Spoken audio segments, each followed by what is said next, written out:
It's taken nearly 100 years, but a historic watch that turned up in Australia and belonged to a British World War I war hero has been presented to the Imperial War Museum in London. Charles Fryatt was a ferry captain who ran the gauntlet of the dreaded German U-boats before being captured and shot. When Melbourne retiree Harry Farthings found he had a relic belonging to Captain Fryatt, it started a journey all the way to London. Europe correspondent Philip Williams takes up the story. This is the tin box containing the trinkets inherited from his mother. Amongst the items, this gold watch. Harry Farthing's grandson opened up the back.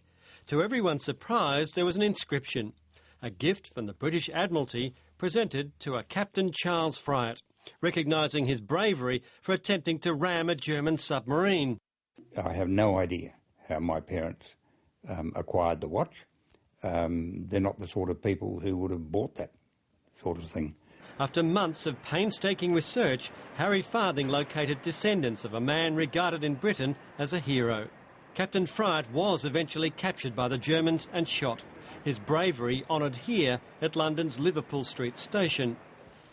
After consulting the captain's relatives, it was decided the watch would be donated to the Imperial War Museum.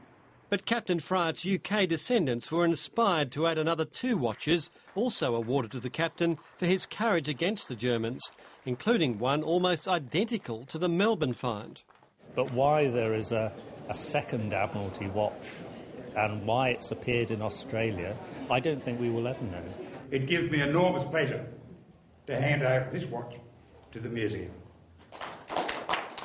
He knew that every time he took that ferry out, if he was captured by the Germans, he knew precisely what his fate was going to be. And that is real courage. Finally, hanging in the wooden bracket hand-turned by Harry Farthing, the watch had returned to England, an 85-year round trip that still poses more questions than answers. I'm not at all optimistic that we'll ever find out how the watch came to Australia, far less how it ended up in my family. But I'm very glad of the outcome.